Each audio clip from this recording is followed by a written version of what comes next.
मित्रों, आज की कहानी दो ऐसे बच्चों की है जो एक आइलैंड पर फंस जाते हैं।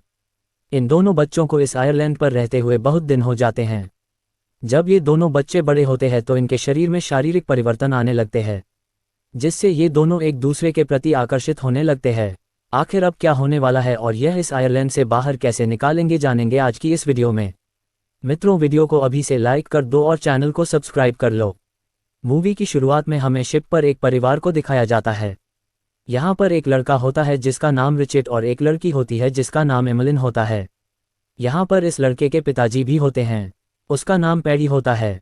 यहाँ पर एक आदमी और होता है, वह आदमी शिप के सभी लोगों के लिए खाना बनाने का काम करता है। अचानक से इस शिप में आग लग जाती है जिससे चारों तरफ धुआं ही धुआं हो जाता है। अब उन लोगों को कुछ भी दिखाई नहीं देने लगता है। वह खाना बनाने वाला व्यक्ति उन बच्चों को एक नाव में बैठाकर यहाँ से बचाकर दूसरी जगह ले जाता है। पूरी रात चलने के बाद अगली सुबह एमिलिन की आंख खुलने पर पता चलता है कि उनकी नाव अब एक आयरलैंड के पास पहुंच चुकी है। इससे वह बहुत खुश हो जाती है। अब उस आइलैंड पर पहुंचने के बाद इन्हें पता चलता है कि इस आइलैंड पर भोजन की सभी व्यवस्था मौजूद है। वहां पर पीने के लिए पानी का झरना होता है और बहुत सारे फल वगैरह के पेड़ लगे होते हैं। ये देखकर वह बहुत खुश हो जाते हैं। रिचर्ड को आगे जाने पर एक इंसानी खोपड़ी मिलती है। रिचर्ड वह खोपड़ी लाकर पेड़ी को देता है। इंसानी खोपड़ी को देखकर पेड़ी समझ जाता है कि यहाँ पर पहले और कोई भी आया था, इसलिए पेड़ी उन दोनों बच्चों को लेकर दूसरी जगह चला जाता है। रात होने पर पेड़ी एक जगह बैठकर शराब पीने लगता है। शराब पीते वक्त उसको दूसरे आयरलैंड की तरफ से कुछ आवाज़ सुनाई देती है। जब पेड़ी उस आवाज़ की तरफ जाकर देखता है तो वहाँ पत्थर पर मांस का टुकड़ा पड़ा होता है, साथ ही बहुत सारा खून भी लगा होता है। ये देखकर पेड़ी डर जाता है। थोड़ी देर बाद में वापस बच्चों के पास आता है और बच्चों से कहता है कि वह उस दूसरे आइलैंड पर कभी ना जाए। फिर ये तीनों खेलने लगते हैं। पेड़ी को शराब पीने की वजह से जल्दी ही नींद आ जाती है। अगले दिन सुबह होने से पहले पेड़ी देखता है कि उसकी शराब की बोतल पानी में तैर रही होती है। उन बोतलों को पकड़ने के चक्कर में वह पानी में उतर जाता है। नशा नहीं उतरने की वजह से वह पानी में डूब जाता है। सुबह होने पर उन दोनों बच्चों को पता चलता है कि पेड़ी तो वहां पर है ही नहीं। वह दोनों बच्चे उसे ढूंढने लगते हैं। ढूंढते ढूंढते वह दोनों बच्चे आयरलैंड के दूसरी तरफ चले जाते हैं। वहां पर दोनों बच्चे देखते हैं कि पेड़ी तो वहां पर मरा हुआ होता है। पेड़ी को मरा हुआ देखकर दोनों बच्चे डर जाते हैं, क्योंकि पेड़ी बड़ा भी होता है और उन दोनों बच्चों का ख्याल भी रखता था। अब रात होने पर दोनों बच्चे बैठकर बातें करने लगते हैं। तब एमिलिन रिचर्ड से कहती है कि वह इस आयरलैंड पर नहीं रहेंगे, किसी दूसरी आइलैंड पर चले जाएंगे। अब ये दोनों बच्चे दूसरे आइलैंड पर चले जाते हैं। वहां पर दोनों सबसे पहले अपने लिए एक घर बनाते हैं और यहाँ पर रहने लगते हैं। इन दोनों को यहाँ पर रहते हुए बहुत साल बीत जाते हैं और अब ये दोनों जवान हो जाते हैं, इसलिए इनके शरीर में शारीरिक परिवर्तन आने लगते हैं।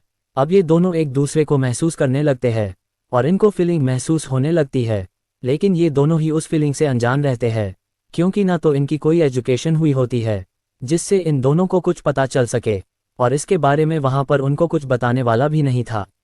एक दिन एमिलिन नहा रही होती है जिससे उसके शरीर से खून निकलने लगता है। ये देखकर वह डर जाती है और रिचर्ड को बुलाती है। बाद में उसको पता चलता है कि वह ब्लड उसी की बॉडी से आ रहा था। जब रिचर्ड वहां पर आकर उसको पूछता है कि क्या हुआ, तब एमिलिन कहती है कि कुछ भी नहीं हुआ, लेकिन रिचर्ड पानी में बल्ब देख लेता है। वह एमिलिन से पूछता है कि क्या हुआ।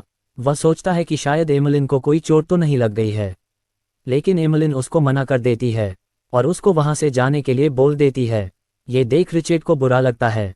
वह सोचता है कि एमिलिन उससे कुछ ना कुछ छुपा रही है। रिचर्ड वहां से चला जाता है। जैसे जैसे समय बीतता जाता है वैसे वैसे ये दोनों एक दूसरे के प्रति आकर्षित होने लगते हैं। एक दिन एमिलिन को कुछ आवाज़ सुनाई देती है। जब वह जाकर देखती है तो वह आवाज़ दूसरे आयरलैंड से आ रही होती है। एमिलिन वहां पर जाकर आवाज़ को जानने का प्रयास करने लगती है। तब उसको पता चलता है कि वहां पर एक मूर्ति है और उस मूर्ति से खून निकल रहा होता है। ये सब देखने के बाद वह आकर रिचर्ड को सारी बात बताती है।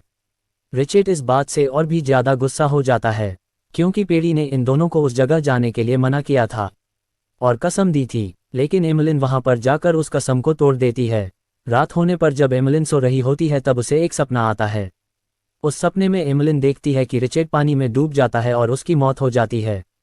ये सब देखकर एमिलिन काफ़ी ज़्यादा डर जाती है। उतने में ही वहां पर रिचर्ड भी आ जाता है। एमिलिन रिचर्ड से कहती है कि वो उसे खोना नहीं चाहती है। ये कहकर वो उसे किस कर लेती है। ऐसा करने से रिचर्ड को फीलिंग महसूस होने लगती है और वह उसके करीब आने लगता है। लेकिन एमिलिन को ये सब अच्छा नहीं लगने के कारण वह वहाँ से चली जाती है। सुबह होने पर रिचर्ड कहीं पर जाने लगता है। तब एमिलिन उसको रोकने का प्रयास करती है, लेकिन रिचर्ड गुस्से में होने के कारण उसकी बात नहीं सुनता है और वहाँ से चला जाता है। अब एमिलिन उसको वापस बुलाने के लिए उसके पीछे पीछे जाती है। वहाँ पर वो एक पत्थर के पीछे कुछ कर रहा होता है। ये सब कुछ एमिलिन को समझ में नहीं आता है। जब वो रिचर्ड को बुलाती है तो रिचर्ड उस पर गुस्सा करने लगता है।